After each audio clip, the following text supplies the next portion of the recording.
5월 17일 고등부 예배 드리는 모든 분들을 진심으로 환영합니다. 오늘도 우리가 이 거룩한 주일에 따로 떨어져 있지만 함께 하나님 찬양하길 원합니다. 내가 약할 때 강함 주고 가난할 때 우리를 부욕해 하시는 우리 하나님을 함께 찬양했으면 좋겠습니다. 함께 찬양하겠습니다. 거룩하신 하나님,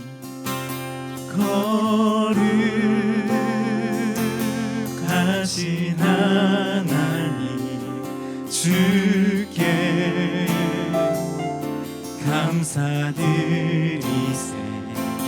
날 위해 이 땅에 오신 독생자 예수, 나의 마음과 뜻 다해 주를 사랑합니다. 날 위해 이 땅에 오신 독생자 예수, 내가 약할 때 강함 주고 가난할 때 우리를 부욕해 하신 나의 주 감사. 내가 약할 때 내가 약할 때 강함 주고 가난할 때 우리를 부욕해 하신 나의 주 감사.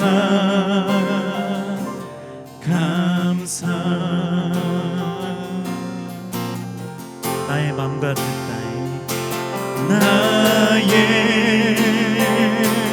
마음과 뜻 다해 주를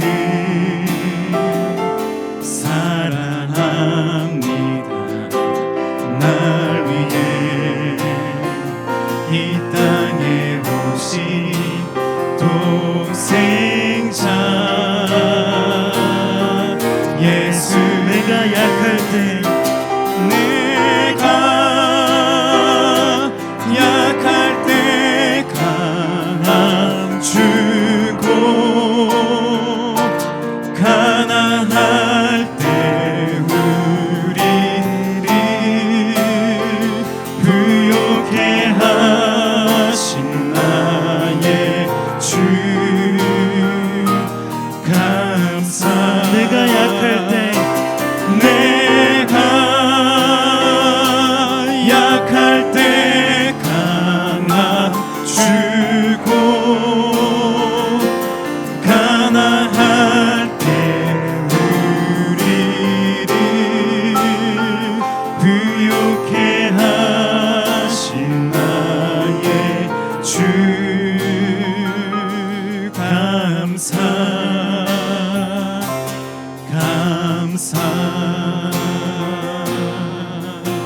아버지 날 붙들어 주소서.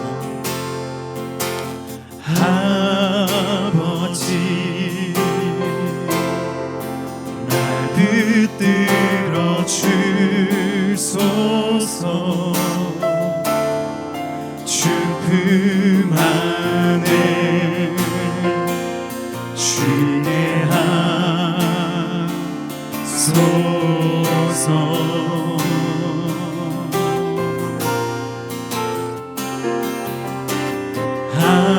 아버지 날 깨닫게 하소서. 주 언제나 나를 돌보심이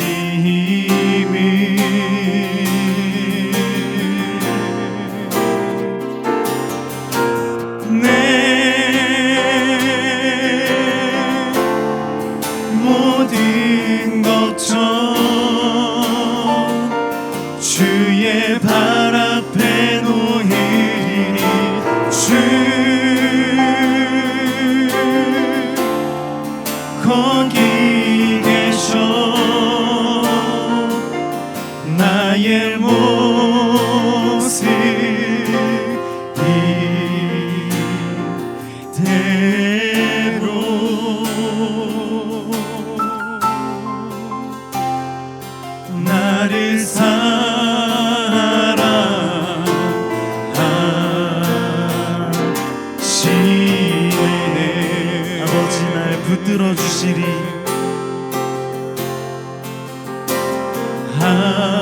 아버지 날 붙들어 주시리. 나 주의 것 그분의 자녀. 아버지 날 깨닫게 하시리. 아버지 날 깨닫게 하시리. 주 나를 붙드시니 두려움 없네.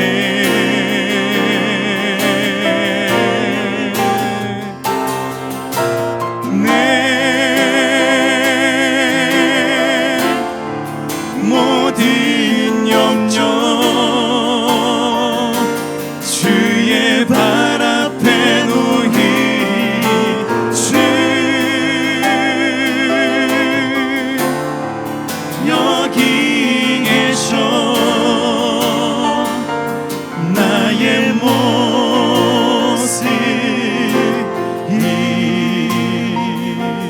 이대로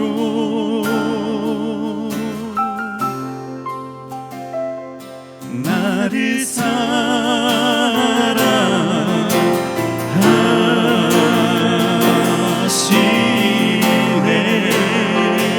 내 모든 염려 내 모든 염려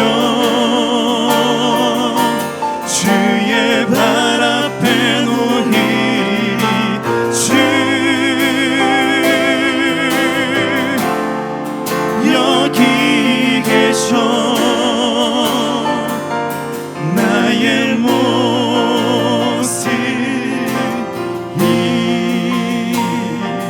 이대로 나를 사랑하시리. 나를 사랑하시네.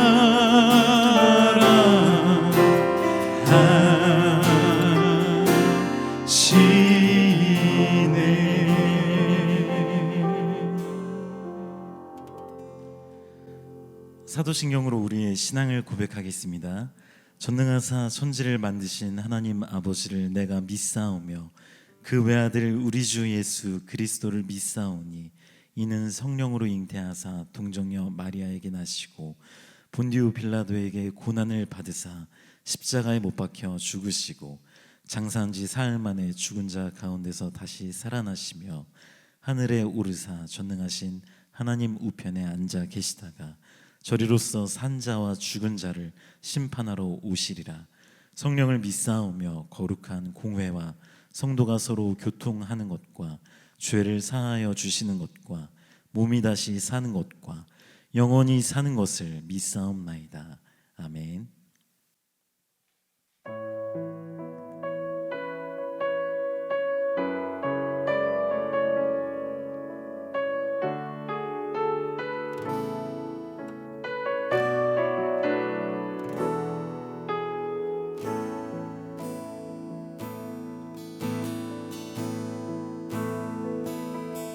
그리 보좌 앞에 모였네. 함께 주를 찬양하며 하나님의 사랑 그 아들 주셨네. 그의 피로 우리 구원받았네. 십자가에서 쏟으신 그 사랑 강같이 온 땅에 흘러 각 나라와 족속 백성 방언에서 구원받고 주 경배 드리네.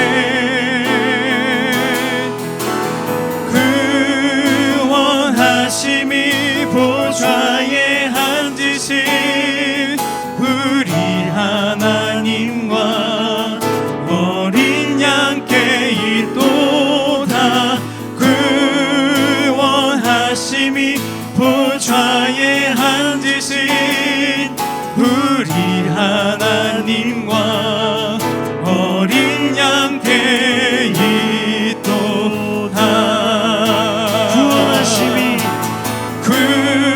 구원하심이 보좌에 앉으신 우리 하나님과 어린 양 되있도다. 구원하심이 보좌에 앉으신 우리 하나님과 어린 양께 있도다.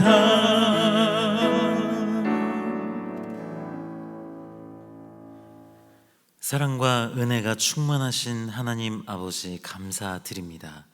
오늘도 우리 모든 고등부 친구들과 함께 영상으로 예배 드릴 수 있도록 인도하시니 감사를 드립니다. 요즘 날씨가 참 굳을 때가 많습니다. 비가 오기도 하고 습하기도 하고 덥기도 하고 찝찝하기도 한 날씨가 이랬다 저랬다 하는 일들을 발견하게 됩니다.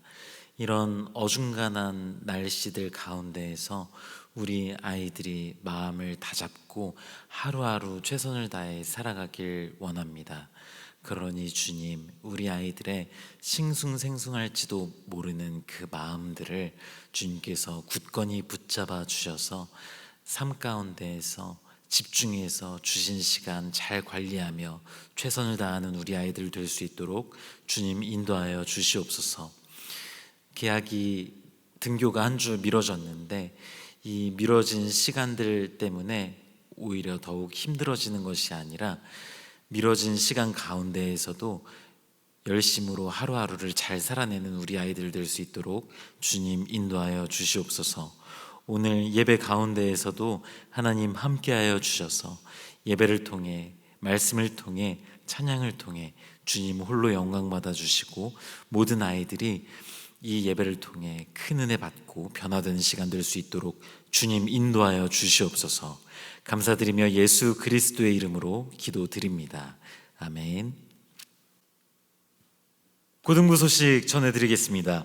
고3 친구들 등교일이 한 주 미뤄졌지만 일단 고등부 예배 재개 예정일은 6월 7일 주일입니다.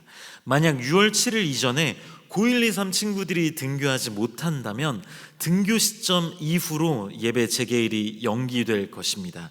또다시 코로나 바이러스가 기승을 부리고 있어서 어떤 게 좋은 것인지 다들 혼란스러워하는 상황인데 기도가 필요합니다. 여러분들도 이 나라와 코로나 사태를 놓고 기도해 주시기 바랍니다. 설교 노트 인증샷 인증 영상 계속해서 잘 받고 있습니다. 꾸준히 보내주는 친구들 정말 고맙습니다. 강사님이 지난주에는 설교 시간에 스샷 각을 주지 않겠다고 다짐을 거듭했는데 역대급의 엽기 스크린샷이 되고 등장하고 말았습니다. 참 신기합니다. 사실 이 정도의 사진들은 견딜만 합니다. 괜찮네요. 잘생겼는데요.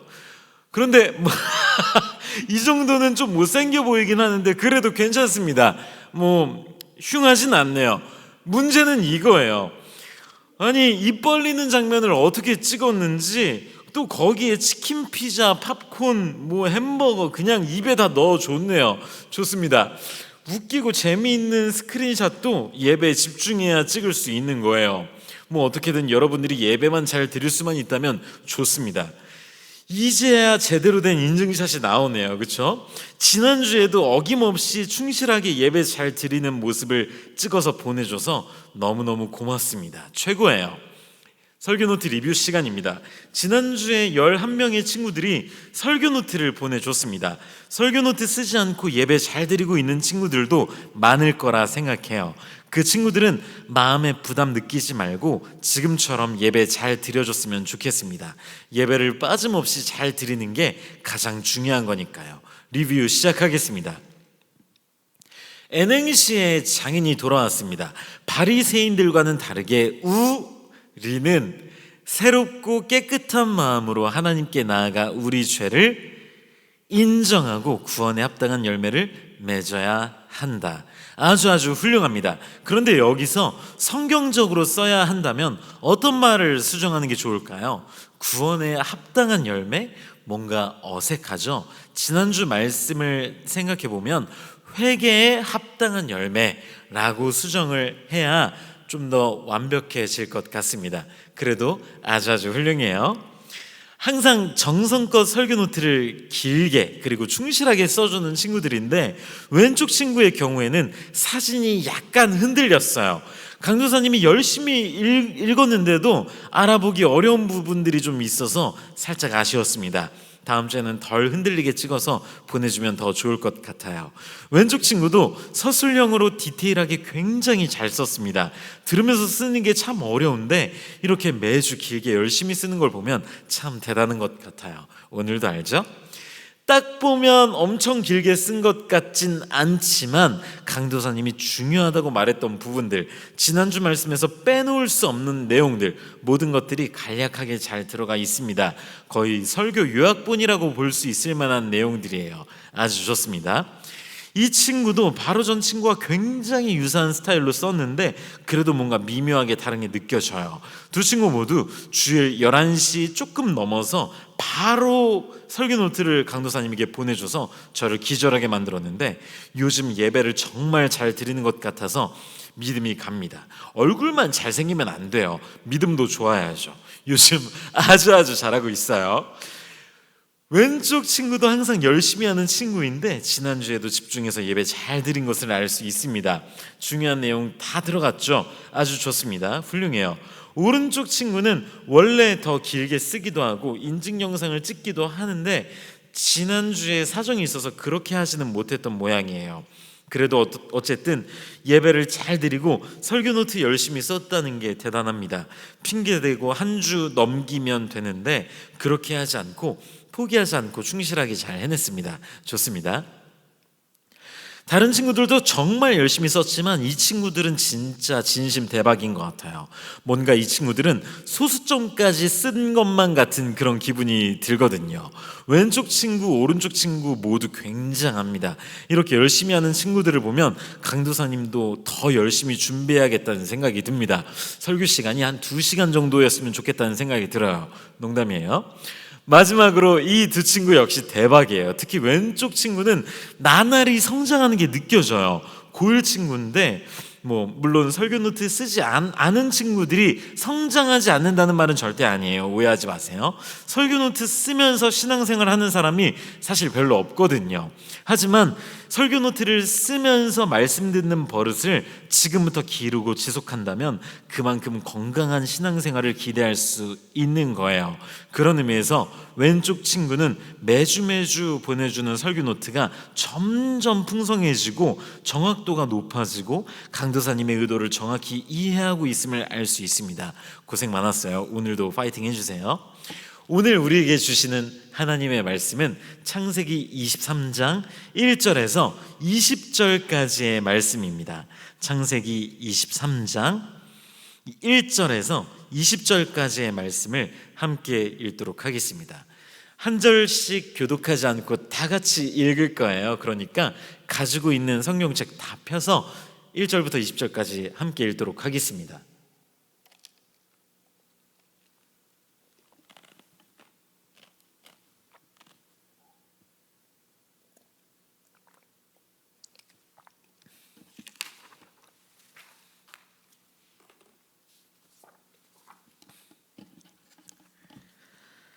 사라가 127세를 살았으니 이것이 곧 사라가 누린 햇수라.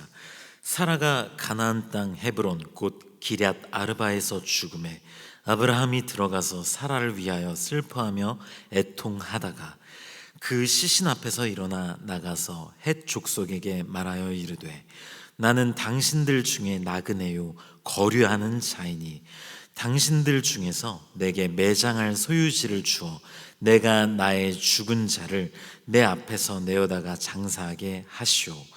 헷 족속이 아브라함에게 대답하여 이르되 내 주여 들으소서. 당신은 우리 가운데 있는 하나님이 세우신 지도자이시니 우리 묘실 중에서 좋은 것을 택하여 당신의 죽은 자를 장사하소서. 우리 중에서 자기 묘실에 당신의 죽은 자 장사함을 금할 자가 없으리이다. 아브라함이 일어나 그 땅 주민 헷 족속을 향하여 몸을 굽히고 그들에게 말하여 이르되, 나로 나의 죽은 자를 내 앞에서 내어다가 장사하게 하는 일이 당신들의 뜻일진데 내 말을 듣고 나를 위하여 소할의 아들 에브론에게 구하여 그가 그의 반머리에 있는 그의 막벨라 굴을 내게 주도록 하되 충분한 대가를 받고 그 굴을 내게 주어 당신들 중에서 매장할 소유지가 되게 하기를 원하노라 하매, 에브론이 헷 족속 중에 앉아 있더니 그가 헷 족속 곧 성문에 들어온 모든 자가 듣는 데서 아브라함에게 대답하여 이르되, 내 주여 그리 마시고 내 말을 들으소서. 내가 그 밭을 당신에게 드리고 그 속의 굴도 내가 당신에게 드리되 내가 내 동족 앞에서 당신에게 드리오니 당신의 죽은 자를 장사하소서. 아브라함이 이에 그 땅의 백성 앞에서 몸을 굽히고 그 땅의 백성이 듣는 데서 에브론에게 말하여 이르되, 당신이 합당히 여기면 청하건대 내 말을 들으시오. 내가 그 밭값을 당신에게 주리니 당신은 내게서 받으시오.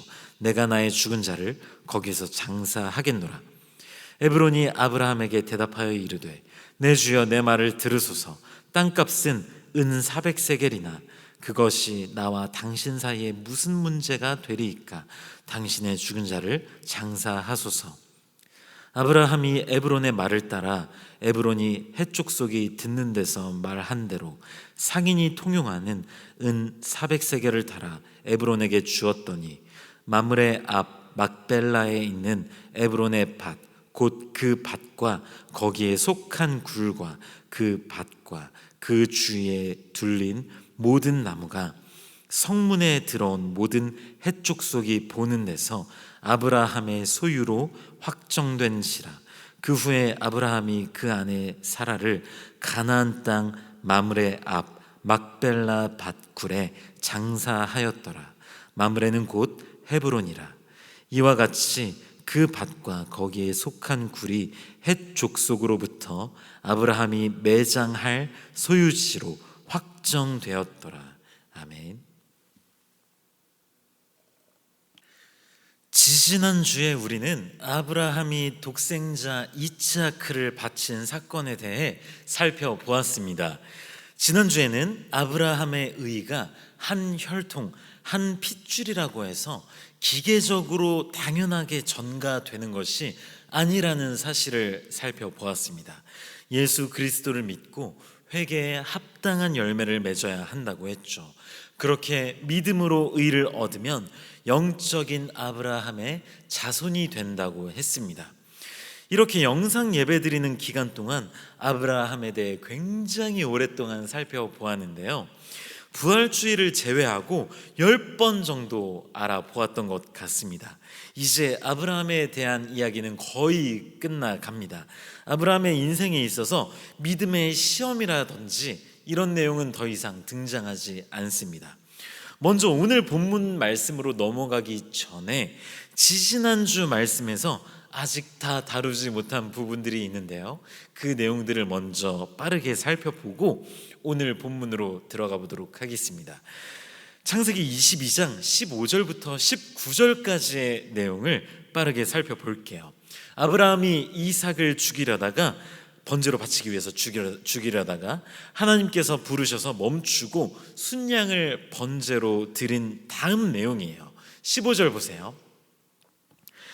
여호와의 사자가 하늘에서부터 두 번째 아브라함을 불러 이르시되, 여호와께서 이르시기를 내가 나를 가리켜 맹세하노니 내가 이같이 행하여 내 아들 내 독자도 아끼지 아니하였은즉 내가 내게 큰 복을 주고 내 씨가 크게 번성하여 하늘의 별과 같고 바닷가의 모래와 같게 하리니 내 씨가 그 대적의 성문을 차지하리라. 또 내 씨로 말미암아 천하 만민이 복을 받으리니 이는 내가 나의 말을 준행하였음이니라 하셨다 하니라. 아멘. 이 말씀은 아브라함이 처음에 하나님께 부르심을 받았을 때 받은 말씀을 떠올리게 합니다. 딱 이 말씀을 보자마자 창세기 12장 말씀이랑 비슷하네, 이런 생각을 다들 하면서 보고 있죠, 그렇죠?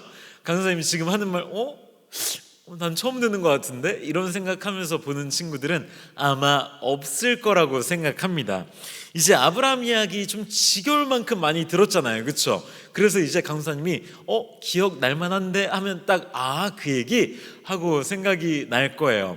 아마 생각나지 않는 친구들은 거의 없을 텐데, 만약 그런 친구들이 있다면 지난 말씀들의 영상이 다 올라와 있으니까 꼭 한 번씩 보시길 바랍니다. 자, 창세기 12장에서 어느 말씀과 비슷한지 느낌 오나요? 잘 모르겠는 친구들은 창세기 12장 펴서 한번 찾아보세요. 어떤 부분과 비슷한지 12장을 펴보면 바로 알 수 있을 겁니다. 어디예요? 창세기 12장 3절 말씀과 비슷하죠? 3절 말씀 보세요. 내가 너로 큰 민족을 이루고 내게 복을 주어 내 이름을 창대하게 하리니 너는 복이 될지라. 너를 축복하는 자에게는 내가 복을 내리고 너를 저주하는 자에게는 내가 저주하리니 땅의 모든 족속이 너로 말미암아 복을 얻을 것이라 하신지라. 복을 준다는 내용, 아브라함으로 인해 땅의 모든 족속이 복을 받을 것이다. 이건 창세기 12장의 내용이고, 창세기 12장의 표현이고, 창세기 22장의 표현은 어떤 거였죠? 천하 만민이 복을 받으리니. 단어의 차이는 있지만 의미상으로는 사실상 거의 똑같은 단어라고 볼 수 있습니다. 그런데 여기서 다른 부분이 하나 있어요.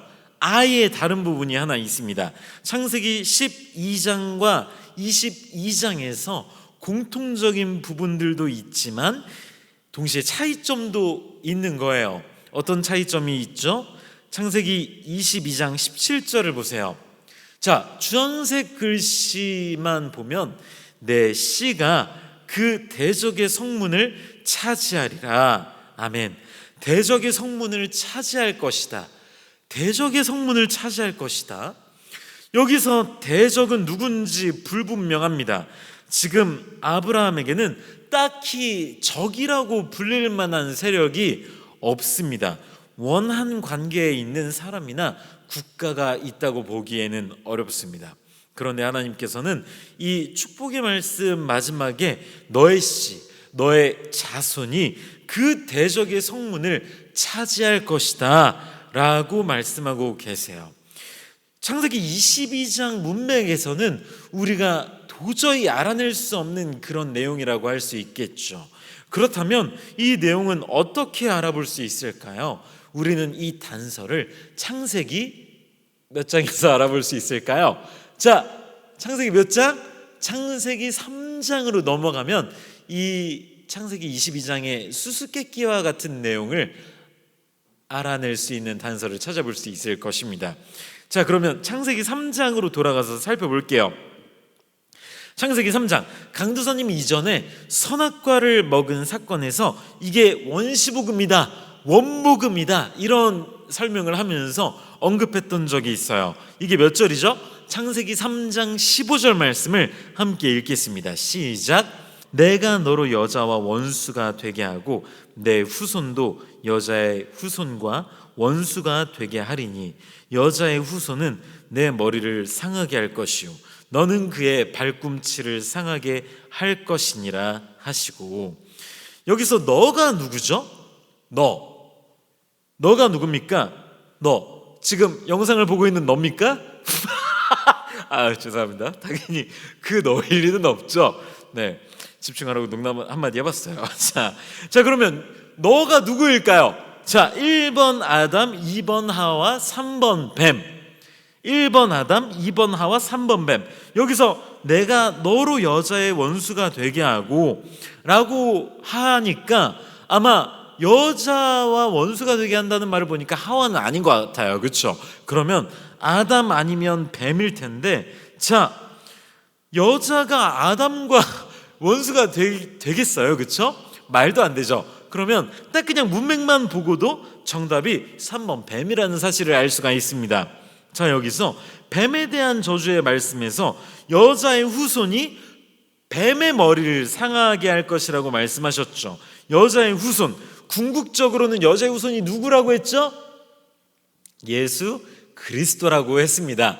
예수 그리스도께서 뱀, 사탄, 적그리스도, 이런 악한 세력을 궁극적으로 다 멸하실 것이라고 설명했었죠. 그런데 이 예수 그리스도, 이 여자의 후손은 아브라함과 다윗의 자손인 예수 그리스도를 의미합니다. 그러니까 이 창세기 22장에서 아브라함의 자손이 대적의 성문을 차지한다는 말은 아마도 아브라함의 자손인 예수 그리스도께서 뱀, 곧 대적의 성문을 차지할 것이다, 곧 궁극적인 승리를 쟁취할 것이다 라는 말씀을 암시하는 것이라고도 볼 수 있을 것입니다. 아마도 아브라함은 이런 내용까지는 아마 알지 못했을 거예요. 하지만 아브라함은 하나님의 전능하심과 언약을 지키시는 그 신실하심을 잘 알고 있었기 때문에 이 말씀의 의미를 정확히 몰랐다고 하더라도 마음 깊이 이 약속의 말씀, 축복의 말씀을 간직하고 살아갔을 것이라고 추측할 수 있습니다. 자, 그래서 이렇게 창세기 22장 이삭을 번제로 바친 사건 중 가장 마지막 부분, 아브라함이 받은 마지막 언약의 말씀에 대한 내용을 살펴보았습니다. 이후 창세기 내용을 보면 아브라함이 언약을 받는 내용은 더 이상 등장하지 않습니다. 아브라함이 언약을 받은 마지막 내용이라고 할 수 있겠죠. 대신 그 다음 족장으로 언약이 상속되고 진전되는 내용을 함께 살펴보게 될 겁니다. 아마 그때쯤 되면 우리가 같이 모여서 예배 드렸으면 좋겠어요. 그렇죠? 오늘 본문 말씀인 창세기 23장 말씀은 창세기 22장의 시점에서 갑자기 훌쩍 뛰어넘은 상태에서 진행됩니다. 창세기 23장 1절 보세요. 사라가 127세를 살았으니 이것이 곧 사라가 누린 햇수라. 아멘. 이전에도 강도사님이 언급했는데 사라는 유일하게 성경에서 죽은 나이가 기록된 여성이라고 했습니다. 굉장히 특별하죠. 굉장히 특별합니다. 사라는 90세 아들 이삭을 낳았다고 했죠. 그리고 몇 세 세상을 떠나요? 방금 읽은 말씀 127세에 세상을 떠났다고 나와 있죠. 왜 죽었는지 사망의 원인은 기록되어 있지 않습니다만 아마도 자연사라고 볼 수 있겠죠. 나중에 살펴보겠습니다만 이삭의 아내인 리브가의 죽음은 사실 언급조차 되고 있지 않아요. 그렇다고 리브가가 중요하지 않다는 게 아닙니다. 오히려 사라가 굉장히 중요한 인물로 기록되고 있다고 생각하는 게 조금 더 바람직하겠죠. 사실 성경은 역사책이 아니기 때문에 특별한 목적으로 기록된 책이기 때문에 일일이 하나하나 기록하지 않아요. 그렇기 때문에 리브가의 죽음에 대해서 따로 기록하지 않았다고 볼 수 있는 것이죠. 그러니까 중요한 사건 위주로 꼭 필요한 일만 기록된다고 볼 수 있어요. 예를 들어 아브라함은 137세에서 죽은 나이인 175세까지 대략 40년가량 동안 하나의 사건만 기록된다는 걸 알 수 있어요. 그런데 우리는 지금까지 아브라함에 대한 내용을 살펴볼 때 75세부터 100세까지 굉장히 많은 사건들이 있었잖아요. 그렇죠? 물론 중간에 갑자기 훌쩍 뛰어넘은 내용도 있긴 했습니다만 성경은 역사책이 아니기 때문에 매년 무슨 일이 있었고 이런 식으로 기록되지 않는다는 거예요. 그래서 다시 본문으로 돌아가서 보면 사라가 127세를 살고 죽으니까 아브라함은 사라를 위해서 애통하고 슬퍼하다가 사라를 매장할 땅을 사기 위해서 헷이라는 족속에게 간청합니다. 4절 말씀 보세요. 나는 당신들 중에 나그네요 거류하는 자이니 당신들 중에서 내게 매장할 소유지를 주어 내가 나의 죽은 자를 내 앞에서 내어다가 장사하게 하시오. 아브라함이 자신을 어떻게 소개하고 있죠? 여기서 나그네요 거류하는 자이니 이렇게 소개하고 있습니다. 이 나그네라는 사람은 지금 무엇이 필요하죠? 방금 말씀을 보면 무엇이 필요해요? 매장할 땅이 필요해요. 나그네니까 소유한 땅이 없으니 매장할 땅이 필요하겠죠.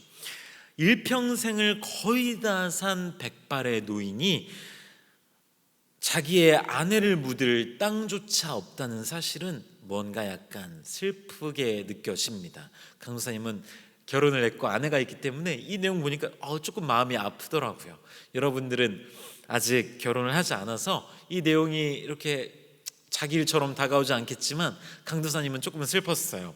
그런데 여기서 아브라함이 자기를 소개했던 말 나그네, 거류하는 자 이 말들은 서로 비슷하거나 똑같은 말처럼 들리지 않으세요? 그렇죠? 그런데 히브리어로 보면 어감이 약간 다릅니다. 자, 화면 보시면 게르 베투샤브 히브리어는 오른쪽에서 왼쪽으로 읽는다고 했죠. 게르 베투샤브예요. 나그네요 거류하는 자 이렇게 번역된 말을 조금 더 깊이 생각해 볼게요. 여기서 빨간색 글씨만 보면 토샤브예요. 토샤브 샤브샤브 말고 죄송합니다. 여러분 죄송합니다. 토샤브에서 왜 샤브샤브가 죄송해요. 토샤브 여기서 강사님이 처음에 베투샤브라고 했는데 여기서 베는 엔드와 같은 말이니까 그냥 빼고 생각하는 거예요. 베투샤브가 경제적인 관점에서 법적인 지위를 말할 때 자기 재산이 없는 사람이면서 소장농으로 살아가는 사람을 의미한다고 합니다. 소장농이 뭐예요? 농장 주인에게 땅을 빌려서 농사 짓고 일정한 대가를 얻는 사람을 말하죠. 그런데 이 게르토샤브라는 말에 대해서는 학자들마다 의견이 분분합니다. 어떤 학자는 게르와 토샤브가 각각 똑같은 말인데 그냥 나그네라는 말을 강조하기 위해서 똑같은 말을 2번 쓴 것이다 이렇게 주장하기도 합니다. 또 다른 학자는 토샤브의 의미가 좀 더 디테일한 소장농과 같은 사람을 의미한다. 방금 강사님이 설명한 거죠. 그런 의미로 사용된 것이라고 주장하기도 합니다. 사실 어떤 주장이 맞는지는 지금 정확히 이게 100% 맞아 라고 강도사님이 단언하기에는 조금 어려워요.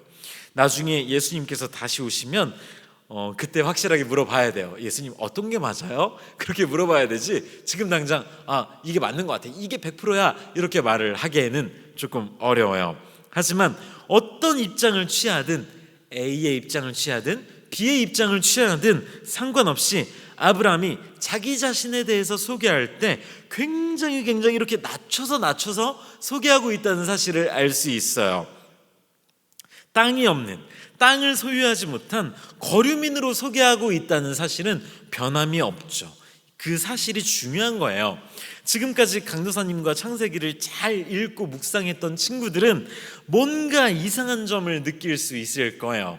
아브라함은 지금까지 하나님께 여러 번 엄청난 축복의 말씀, 약속의 말씀을 받았다고 했잖아요. 그 중에 땅에 대한 약속이 있었습니까? 없었습니까? 땅에 대해서 이 땅을 내가 너에게 줄게 이런 식으로 약속을 하신 적이 있었어요? 없었어요? 있었죠? 엄청 많았죠. 많이 있었어요. 그 중에 강사님이 이렇게 크게 언급하지 않았던 부분을 잠깐 살펴보고 넘어가 보도록 하겠습니다. 아브라함의 목자들과 아브라함의 조카인 롯의 목자들이 이제 애굽에서 살다가 바로한테 쫓겨서 나왔을 때 그때 가축이 엄청 많아졌다고 했잖아요. 그렇죠? 애굽에서 나온 아브라함 이 말씀을 함께 나눌 때 강사님이 설명했던 내용들이죠. 이때 재물이 너무 많아지고 지낼 공간은 좁고, 그래서 아브라함의 목자들과 롯의 목자들이 서로 이렇게 다투게 되었다고 했죠. 그래서 아브라함이 롯한테 너가 좌하면 내가 우하고 너가 우하면 내가 좌할 테니까 먼저 선택해. 그랬더니 조카인 롯이 마치 여호와의 동산과도 같고 애굽 땅과도 같아 보이는 요단 쪽 지역을 선택했다고 했습니다. 그 이후에 아브라함이 이제 땅을 선택하게 되는데, 이때 하나님께서 어떤 약속의 말씀을 주십니다.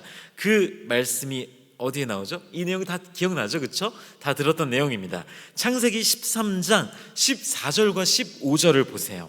롯이 아브람을 떠난 후에 여호와께서 아브람에게 이르시되 너는 눈을 들어 너 있는 곳에서 북쪽과 남쪽 그리고 동쪽과 서쪽을 바라보라. 보이는 땅을 내가 너와 내 자손에게 주리니 영원히 이르리라. 아멘. 자, 여러분, 엄청난 약속의 말씀 아니에요? 눈을 들어 봐라. 그리고 동서 남북 다 봐라. 눈에 보이는 땅 다 주겠다. 이런 말씀이 얼마나 대단해요. 엄청난 말씀이죠. 그리고 이 땅을 주시겠다는 약속은 이것 말고도 7번 총 등장하게 되는데, 여기 특별히 강사님이 지금 이때 말씀을 언급하지 않았기 때문에 이 말씀을 지금 여러분들과 나누고 있는 거예요. 근데 여기서는 보이는 땅을 내가 너와 내 자손에게 줄 것이다. 그러니까 자손에게만 준다는 게 아니에요. 그렇죠? 지금 아브라함에게도 줄 것이다 라는 약속을 하고 계시는 거예요. 그런데 그때 창세기 13장에서 말씀하셨던 그 약속이 지금 이루어졌습니까? 아니면 이루어지지 않았습니까? 이루어지지 않았죠. 이루어지지 않은 상태예요. 그래서 땅이 없이 지내는 게르토샤브, 나그네, 거류하는 사람으로 지내고 있었던 것이죠. 하지만 아브라함은 하나님께서 맺으신 언약이 성취되지 않은 부분에 대해서 크게 불만을 가지고 살아가진 않았을 것입니다. 아브라함과 관련된 주제들 중에서 중요한 주제들이 무엇이라고 했었죠? 중요한 주제? 갑자기 뜬금없는 삑사리가 나오네요. 자, 아브라함과 관련된 주제들 중에서 가장 중요한 주제가 첫 번째가 뭐라고 했어요? 하나님께서 맺으신 언약 성취의 지연, 그리고 두 번째가 불임의 문제라고 했었죠. 이 두 가지 문제 중에서 불임에 대한 문제는 해결이 되었어요. 하나님께 부르심 받은 이후 25년 동안, 굉장히 오랜 기간 동안 지속되어 왔었던 이 후손에 대한 약속이 성취됨으로 인해서 불임의 문제는 이제 드디어 끝이 났습니다. 그래, 이 불임의 문제가 끝이 나면서 아브라함은 아마도 그때 확실히 알게 되었을 거예요. 하나님께서 맺으신 언약이 비록 너무너무 느리게 성취된다고 하더라도 하나님께서는 본인이 맺으신 약속은 꼭 지키시는 분이다 라는 사실을 아마도 확신하게 되었을 것입니다. 그래서 아브라함은 하나님께서 보이는 땅을 너에게 주겠다, 너의 후손에게 내가 주겠다 라고 약속하신 말씀이 당장 이루어지지 않았다 하더라도 그 약속의 말씀에 대해서는 불신하진 않았을 것입니다. 하지만 우리가 아브라함의 입장이 된다면, 만약 우리가 아브라함이었다면 계속해서 하나님을 재촉했을지도 몰라요. 하나님, 대체 언제요? 하나님, 언제 주실 건데요? 내일요? 모레요? 다음 주요? 다음 달요? 내년요? 대체 언제요?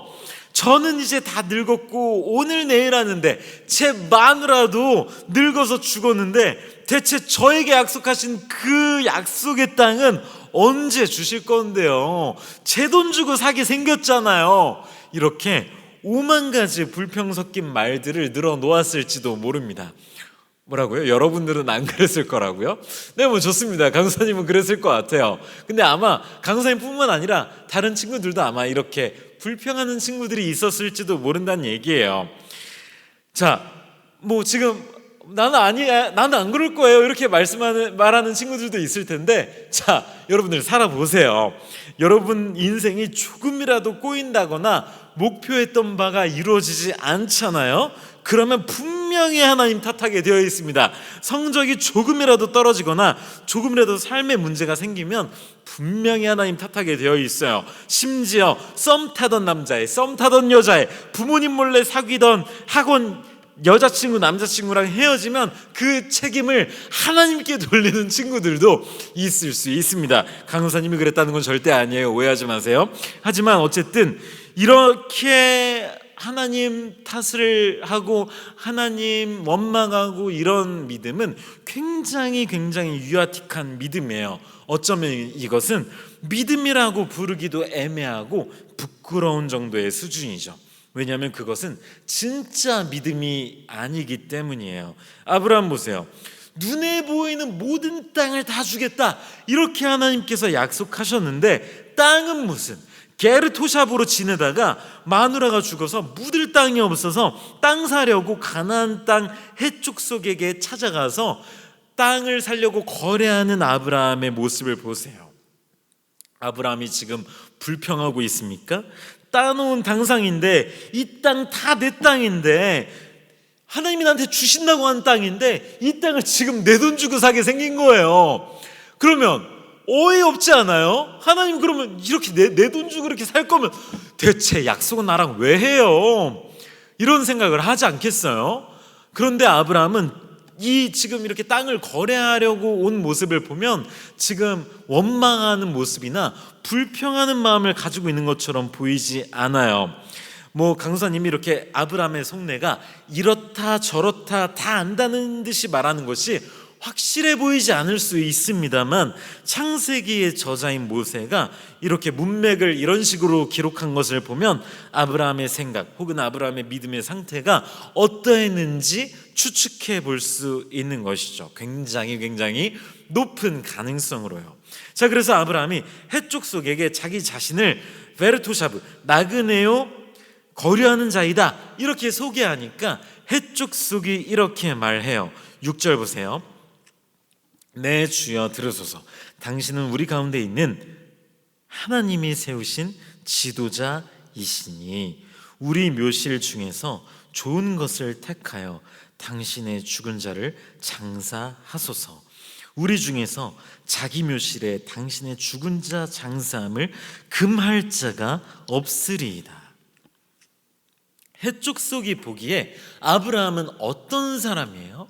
해족속의 눈으로 아브라함을 딱 볼 때 이 아브라함은 어떤 사람으로 보여요? 하나님이 세우신 지도자처럼 보이는 거예요.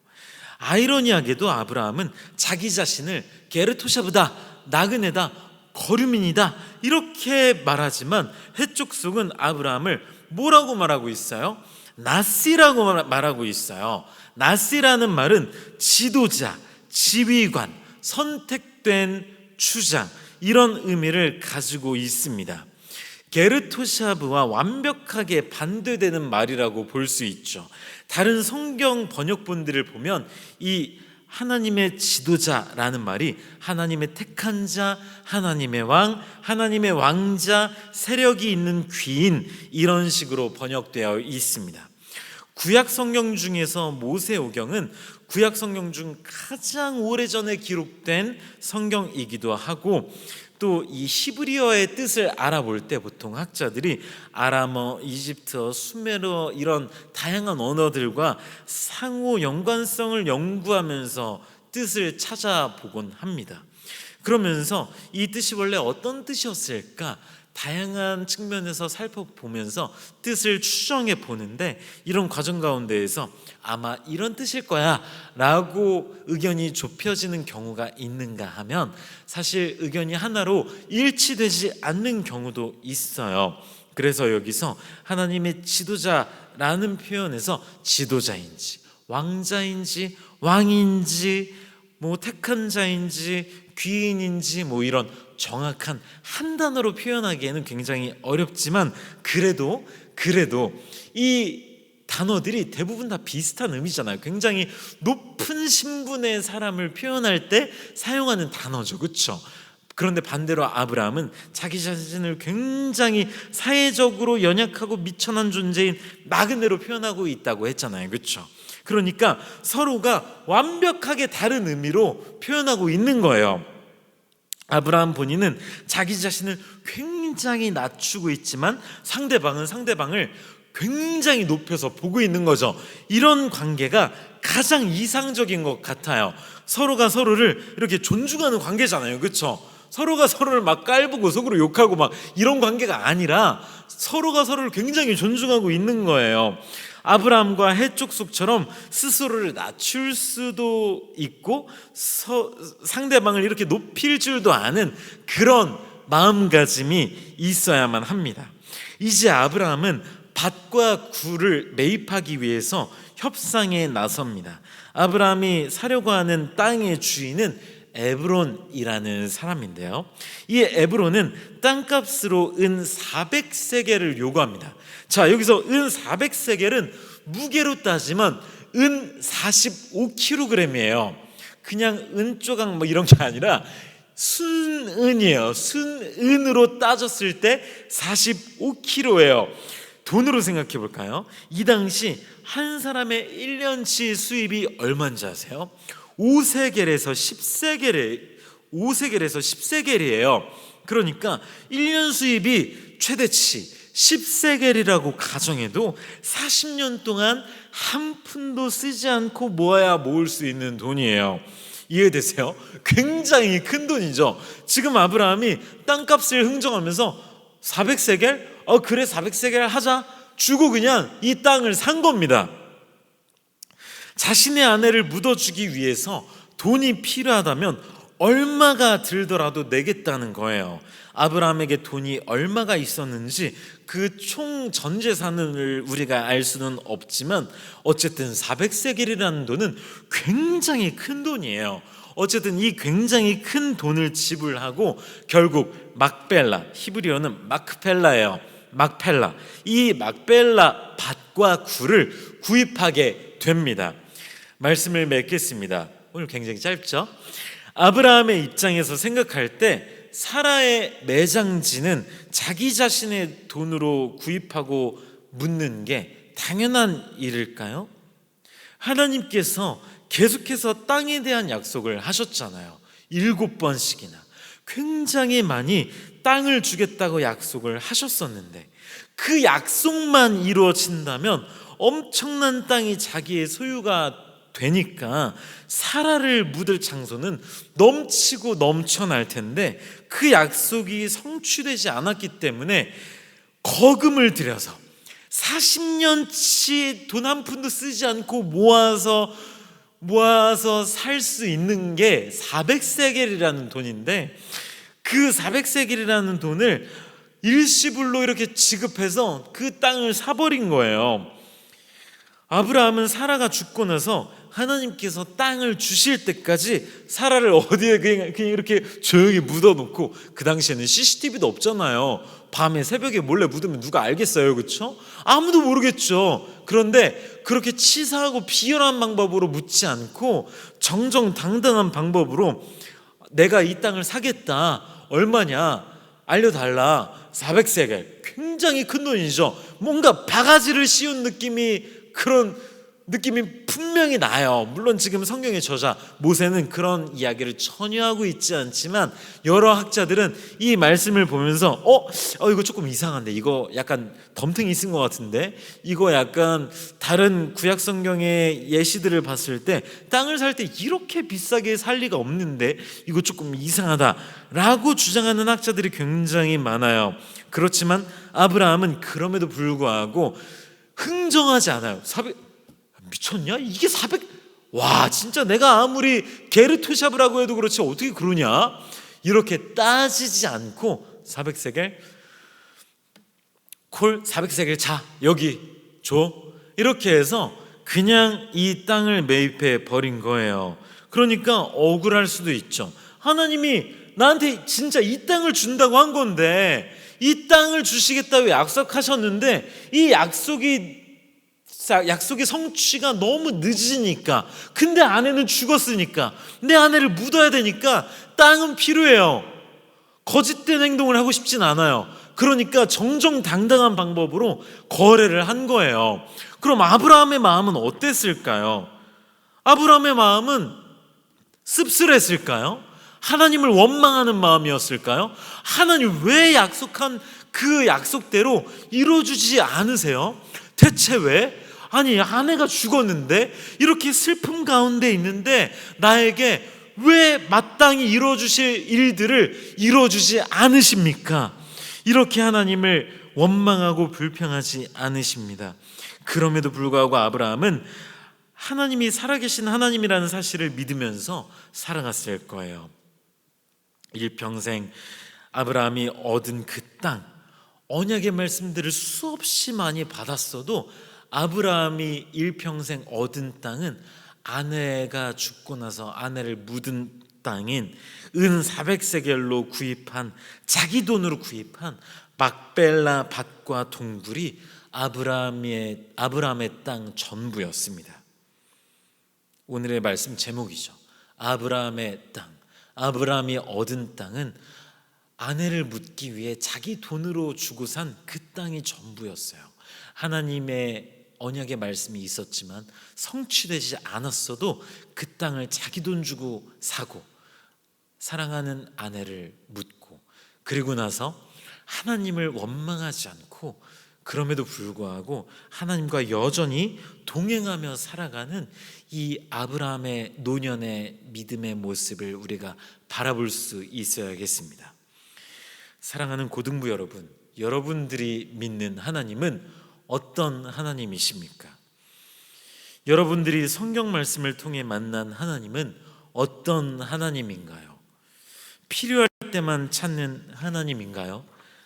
아니면 내 필요를 당장 다 채워주지 않으시더라도 항상 나를 의롭고 선한 길로 인도해 주시는 하나님이시라는 사실을 우리의 믿음으로 고백하고 그렇게 살아가고 있나요?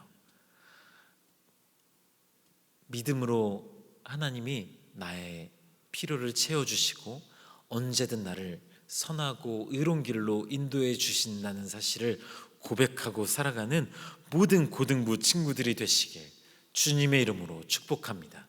강사님이 기도하고 마칠게요. 하나님, 아브라함의 평생에 아브라함이 육적으로 원했고 필요했던 모든 일들이 아브라함의 뜻대로 다 이루어지지는 않았습니다. 그렇지만 아브라함은 하나님께서 아브라함과 동행하신다는 사실을 믿었습니다.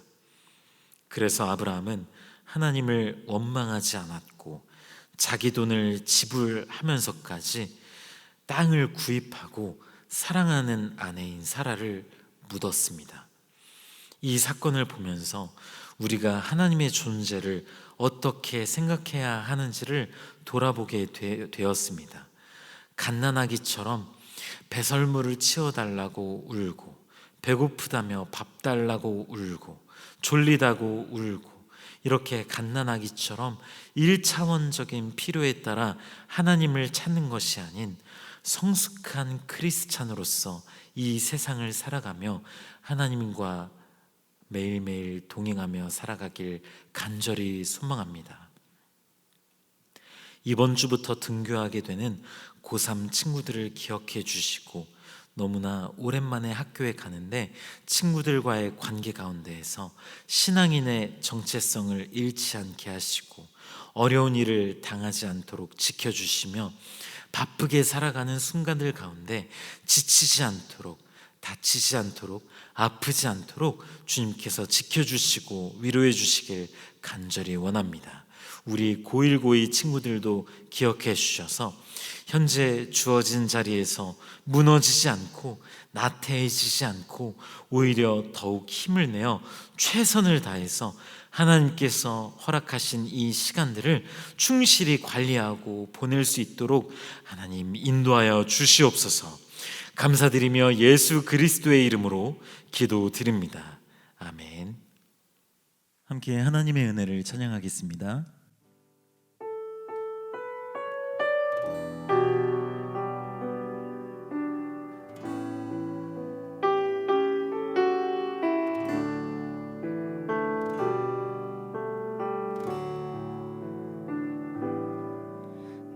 지으신 이가 하나님, 나를 부르신 이가 하나님, 나를 보내신 이도 하나님, 나의 나 된 것은 다 하나님 은혜라. 나의 달려갈 길 다가도록, 나의 마지막 호흡 다하도록, 나로 그 십자가 품게 하시니, 나의 나 된 것은 다 하나님 은혜라. 한량없는 은혜, 갚을 길 없는 은혜, 내 삶을 애워싸니 하나님의 은혜.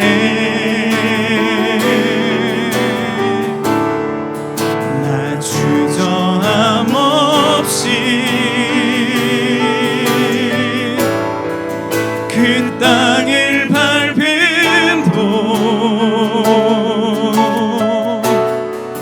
나를 붙드시는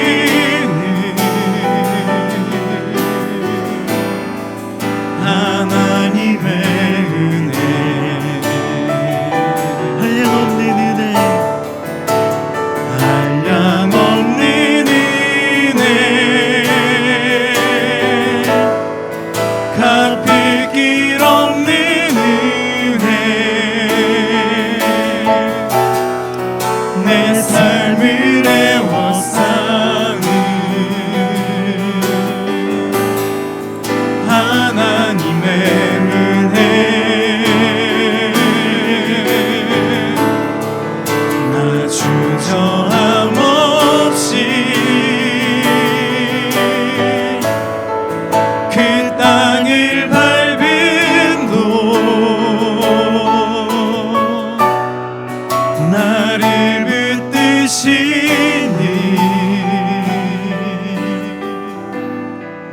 하나님의 은혜.